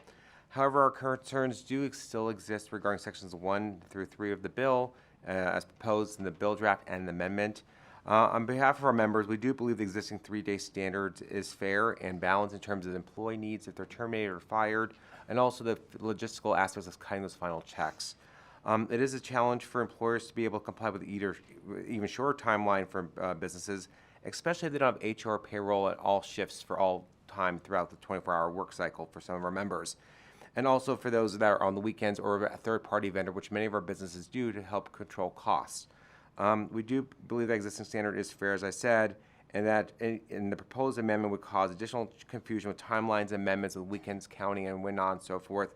with Senator Daley's attempt trying to help streamline those processes. However, with the proposed amendment, we do believe there's now a concern with the cannabis section regarding creating a different standard of penalties for one particular sector with that amendment. So we'll further review that with our membership, but we do now have concern now with that additional amendment on the cannabis industry as well. Thank you very much, Madam Chair. Thank you, Chair Pazina, committee members, Misty Grimmer representing the Nevada Resort Association. Senator Daley and I have chatted about this bill several times, and I appreciate his time and the amendments from the original bill, but our members still believe the law as currently written is working well. We are not sure what problem exists that needs to be remedied. The situation of Senator's niece sounds really awful, but our members have thousands of employees that come and go all the time, so I feel confident that our members are not trying to eke out 3 more days just to be difficult. Senator Lang will recall last session, a lot of work was done to this section of the law to address when employees are put on non-working status because some employers thought that meant that they didn't need to pay wages and compensation in a timely manner. So we did address that last session. The current proposed changes, specifically changing from 3 days to 5 p.m. the next day to pay full compensation, is too short of a time frame for our members to calculate the compensation that might be owed. We are a 24/7 industry, so 5 p.m. the next day might not even provide 24 hours to comply with these changes. We are also concerned with the changes to require employee to be paid time and a half paid according to the current schedule. Sorry, I can't read my notes very well. As the law stands, if an employer doesn't pay within the time frames required, they are required to pay the employees for the time from the time that they were separated to the time that it's due, even though they didn't work in those days. Paying for work that wasn't performed is a penalty as well. As mentioned earlier, I'll continue to work with the senator on this bill and see if we can come to an agreement that would bring our members to neutral. Thank you so much. We'll look forward to seeing neutral on one of Senator Daley's bills. Thank you, Ms. Grimmer. Good morning, Madam Chair. Good to see you. For the record, Trey Abney here representing the small business job creators of NFIB.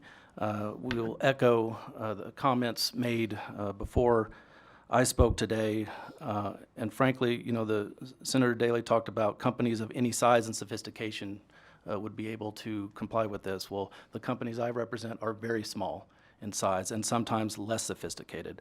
We think, frankly, 3 days is plenty of time, especially, you know, when you talk about what Senator Ellison and Senator Lang have talked about. If somebody was fired for cause for being drunk, and they're a week and a half away from when they were supposed to be paid anyway, for them to be able to come back and demand that you have to drop everything and pay them the next day is difficult and ridiculous. You know, if you have a 3-person shop and they have to drop everything to do the payroll, or if they have a payroll company, to Senator Ellison's point, and you know, just as an aside, there's no language in here about hurricanes or anything else. It says the next day. So, you know, the cliche is, if you've met one small business, you've met one small business. You will always see me at this table when we have these one-size-fits-all restrictions on employers. So for that, we remain opposed, and of course, we'll work with Senator Daley. We appreciate you. Thank you. Good morning, Madam Chair, members of the committee. Chelsea Capurro here on behalf of the Nevada Cannabis Association. I agree with the former comments on the majority of this bill, but also want to talk about the piece particularly targeting the cannabis industry. SB 198 targets the cannabis industry specifically with extremely harsh and punitive penalties for any violation of state or federal labor laws. We have met with the sponsor many times about this bill. I told him I don't know if we'll get to neutral if this piece stays in. He knows that. He said he wouldn't bring it if, I said, I don't think you're gonna bring this if you could get us to neutral here. And during those meetings, we have stressed that there are already processes in place to handle labor issues within this highly regulated industry. Nevada Cannabis Compliance Regulation 14 requires cannabis employers of 15 or more to have policies and procedures in place to prevent discrimination and harassment in the workplace, and to create a procedure for complaints and investigations. The CCB may review any company's policies and procedures and require them to make changes if they are not deemed sufficient. Failure to do so would already be a disciplinary violation. Employees of companies may also make complaints to the Nevada Labor Commissioner. We do not believe that the proposed amendment solves the problems inherent in the bill. The amendment changes the language in Section 7 from any violation of labor law to any unfair labor practice under Section 8B of the National Labor Relations Act. And just to clarify on here, Section 8B, from our understanding, deals with practices by labor organizations. It may be the intent here to reference Section 8A, which deals with employers interfering with employees seeking to unionize. We aren't aware of any instances where cannabis employers have engaged in unfair practices relating to unionizing, but that's not the primary issue here. The issue is that this bill and the amendment both seek to circumvent existing procedures for addressing workplace issues and enforce overly harsh penalties on cannabis companies specifically. Even the amendment would prohibit the CCB from exercising its discretion in how to discipline a licensee for unfair labor practices. Cannabis companies should not be singled out this way. There are arguably more protections in place for employees of cannabis companies because the industry is so highly regulated and workplace policies are subject to CCB oversight. For these reasons, we're in opposition, and you know, we chatted specifically with a sponsor in the situation that he mentioned with his niece, and nothing was filed with the labor commissioner, no complaints were brought forward. So we have to use the procedures that are already in place for any of this to work, including anything in this bill. Good morning, Chair and members of the committee. My name is Tomas Hammond with Carrera, Nevada, here on behalf of 3 clients today. LVGEA, the Mechanical Contractors Association of Las Vegas, and the Sheet Metal and Air Conditioning Contractors National Association of Southern Nevada, all here in opposition to SB 198. Thank you. Madam Chair, members of the committee, for the record, Andrew McCabe, the Executive Director of the Nevada Franchise Auto Dealers Association. Let me begin briefly apologizing to Mr. Daly. I did not actually get in front of him and talk to him specifically about the bill. I talked to him about a wildlife bill, said I was going to follow up on this. I dropped the ball, so I just want to mea culpa on my end to start this. Not to belabor this, but we echo many of the comments of our colleagues that were previously put on the record. However, there's one, and we still have some concerns, and it's the language that references fringe benefits. What precisely are fringe benefits of those vehicles that we provide to certain employees, tooling allowances, tooling, et cetera, et cetera. The one thing that Mr. Daly always does is an open door, sits down and talks with us, so look forward to continuous conversation, and I hope that can come to this table in the neutral position. Thank you, Madam Chair. Good morning, Chair Pazina, members of the committee. My name is Driana Dimatulak. That's Dimatulac. I'm with Brownstein, and we represent Deep Roots Harvest. On behalf of Deep Roots Harvest, we are in opposition of SB 198, specifically in regard to Section 5 related to revoking cannabis licenses and imposing fines. As Senator Rogich noted, there are existing procedural safeguards in place to address workplace labor violations, and this bill unfairly targets cannabis companies who are in compliance with these regulations based on the actions of a small number of bad actors. Therefore, we respectfully urge this committee to oppose SB 198. Thank you. Good morning again. Brett Scolari, Strategies 360 here on behalf of Cura Cannabis Solutions and CPCM Holdings. I've been involved in the cannabis industry one way or another for 12 years. While this bill singles out the cannabis industry in sections 4 through 7, I'm not aware of any widespread labor violation problems in the industry, including employees' right to organize lawfully. The industry, I think that's been mentioned, has been and continues to be accountable on labor and employment issues. The industry supported the legislative measure a few sessions back to mandate sexual harassment training for its executives, owners, and employees. Further, as mentioned by Ms. Capurro, current law gives the authority to CCB to exercise its current disciplinary process for any licensee who, quote, allows any activity which violates the laws of this state. This would include the labor laws of this state. This can be found in Nevada Cannabis Compliance Regulation 4, Section 4.050, subsection 1A7. This is a Category 3 violation carrying a fine of up to $10,000 for the first offense. So for these reasons and the others been stated, we do oppose and will commit to continue to work with Senator Daley to try to resolve. Thank you. Thank you, Madam Chair, members of the committee. My name is Tom Clark. I'm here in opposition to SB 198 on behalf of the Reno-Sparks Chamber of Commerce. The concern that we have, more than 80% of our members are small employers. I'm one of them. And I can tell you when I was starting my business, the one thing that you always feared was having to terminate somebody because you made a bad decision to hire the wrong person. The other fear that you have is making payroll to make sure that your receivables are coming in at a time so that you can get yourself and your employees paid. Under this scenario, if the cash isn't in the bank, what are the alternatives for a small business to do? And secondly, what is the compliance that I have to go through to make sure that the check that I cut is the appropriate amount? Am I taking care of all of the things that I need to do from a compliance perspective with existing state law? And to make sure that that last check is enough, or am I leaving money on the table? Secondarily, if I'm a plumber, did I get my tools back? Do I have all of the things that are necessary? Termination of an employee is a very difficult thing. And when you're talking about a small employer, just to make sure you're following the rules and you make sure you have the cash in the bank, those are the two things that you're going to want to comply with. We need the time to make sure that that occurs. Thank you, Madam Chair. Good morning, ma'am. Brian Wachter, Senior Vice President with the Retail Association of Nevada. We very much appreciate Senator Daley bringing this bill. I think we would have expected nothing less from him, and I think you'd expect nothing less of the Retail Association to be opposing it today. We are committed to treating employees fairly and ensuring timely wage payments. However, we view the bill imposes unrealistic mandates and excessive penalties that could hurt businesses and workers alike.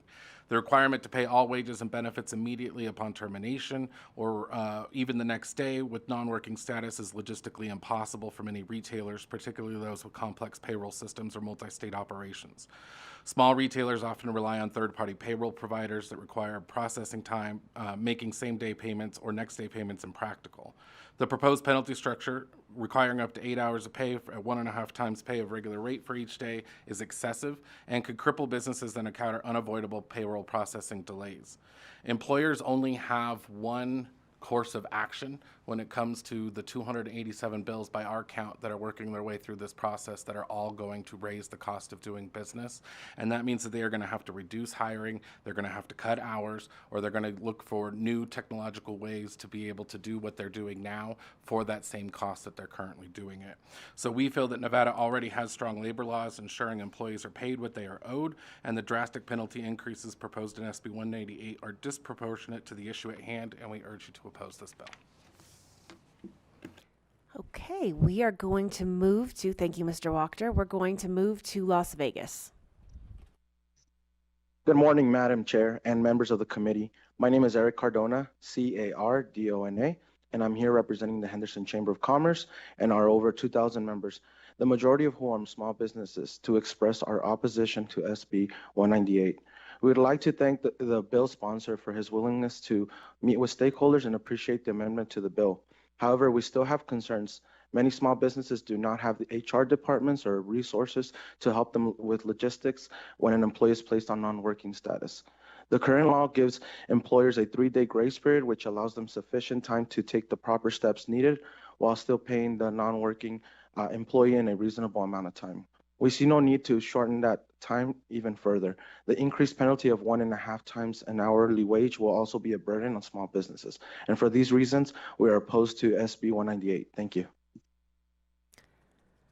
Thank you, Senator Daley. You know how to bring out a crowd. Let's move to the phone lines. Broadcast, is there anyone in opposition of Senate Bill 198? If you'd like to testify in opposition to SB 198, please press star 9 to take your place in the queue.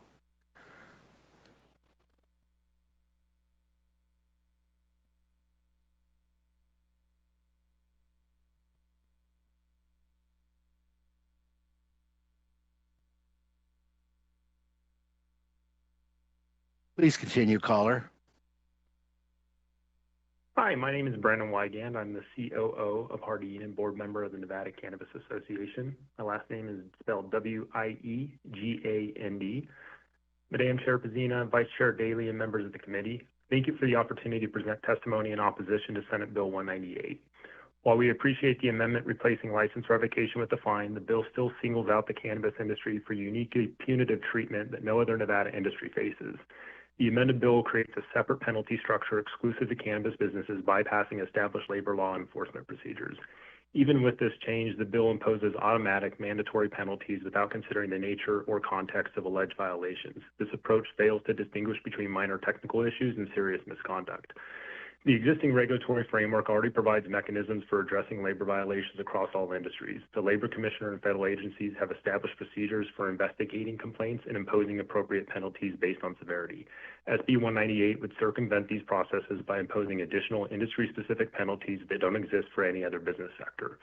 Additionally, the bill's provisions requiring immediate payment of wages by 5 p.m. on the calendar day after termination create significant operational challenges. Current law provides reasonable timeframes that allow businesses to process final payments properly. The new same-day requirement would create logistical difficulties, especially for businesses operating outside of traditional banking hours on weekends or in multiple locations. This places unreasonable administrative burdens on employees and increases the risk of errors in final payments. Rather than singling out the cannabis establishments for special penalties, we recommend utilizing existing enforcement mechanisms that apply equally to all industries. The CCB already considers compliance with laws when evaluating licensee suitability. If labor law enforcement needs strengthening, that discussion should include all industries, not just cannabis. We respectfully urge the committee to reject this bill and instead pursue policies that create consistency across Nevada's regulatory landscape. Targeting a single industry with special penalties sets a concerning precedent that would undermine Nevada's reputation as a fair and predictable place to do business. Thank you for your consideration.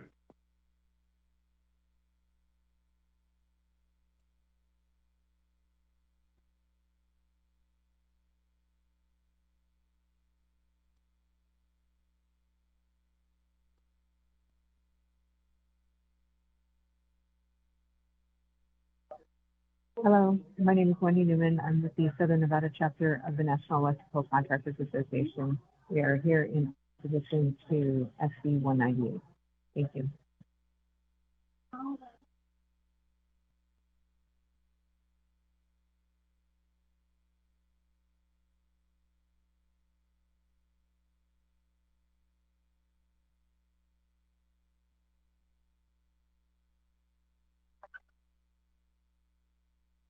Good morning. I'm Connie McMullen with the Personal Care Association of Nevada. We have businesses across the state.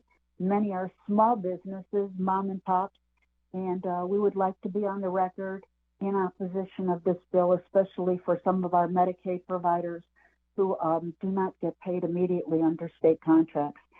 Thank you very much and have a great day.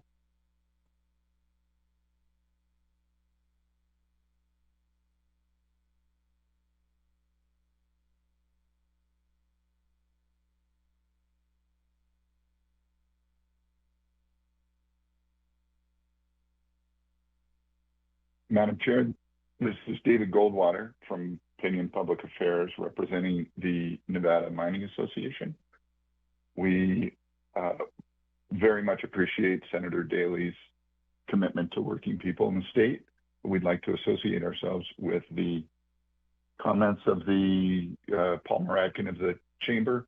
It's very challenging for our members to comply with the bill as it's written, but look forward to working with him if there are solutions we can find. Thank you.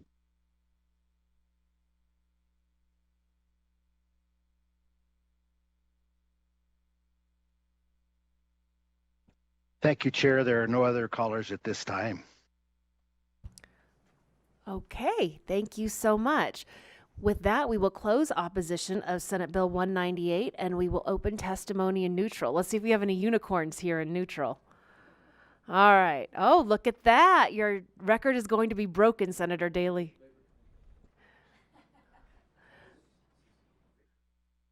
Going to Las Vegas. Good morning, Chair and members of the committee. Tyler Harrison, Nevada Cannabis Compliance Board Communications Director. Thank you for having me today. The CCB is concurrently presenting our budget to the Senate Committee on Finance and Ways and Means. Executive Director Hum and Senator Daley have spoken about potential modifications which could remove our fiscal note from SB 198. Our in-house counsel is currently reviewing. We hope to continue conversation very soon. Senator, I'm sorry to be the one to break your record, but we do appreciate your spirit of collaboration. Thank you. Thank you so much for testifying here in neutral today on Senate Bill 198. Do we have anyone else in our physical locations? All right, broadcast. Is there anyone on the phones in neutral of Senate Bill 198? If you'd like to testify in neutral for SB 198, please press star 9 to take your place in the queue.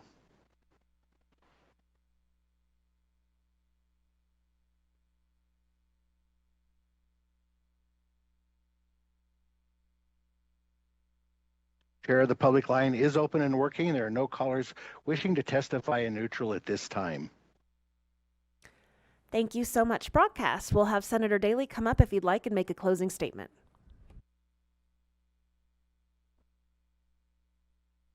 Thank you, Madam Chair. Skip Daly again for the record, representing Senate District 13. A couple of comments.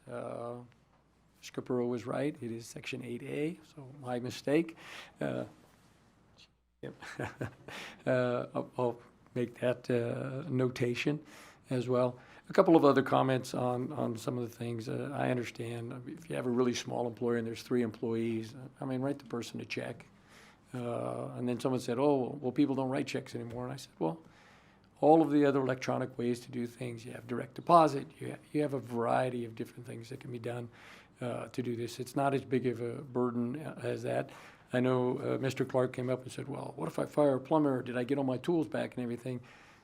If that particular employer withheld pay over that issue, he would be in violation of another state law. It's illegal to do. You have to pay the employee. It's embezzlement if he doesn't give you back his tools and you prosecute that, but you don't withhold their pay. It's illegal. Several other issues, and I don't have anything else nice to say, so I won't say it, Madam Chair, other than to tell everybody, bring your information by to my legislative assistant, and we will go forward from there. I'll follow up with some of the people on the committee as well, and see where we're at. But I don't think this is as big a burden as they're making it out to be. I mean, I'm reminded of a song that, you know, oh no, here comes a flock of wham-whams, right? You know. Thank you, Senator Daly. It sounds like your legislative assistant will be one of the busiest people in the building. With that, we will close testimony on Senate Bill 198 and open public comments. Members of the public may provide public comment in person, by phone, or submit written public comment to the committee's email. Instructions for providing public comment may be found on the agenda, including the call-in information. We look forward to hearing your comments and do ask that you clearly state and spell your name for the record. Seeing everyone heading toward the exits in Carson City, it doesn't look likely we have anyone here for public comment or in Vegas. But broadcast, is there anyone waiting on the phones to share public comment? If you'd like to testify, if you'd like to provide public comment, please press star 9 to take your place in the queue.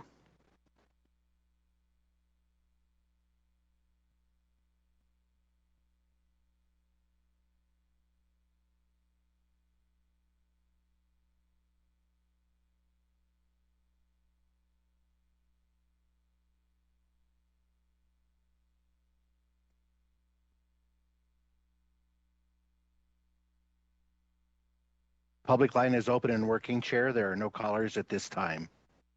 All right. Thank you so much. We will be meeting again on Monday, the 17th, where we will have a busy day with 3 bill hearings. So we look forward to seeing you then. And with that, this meeting is adjourned.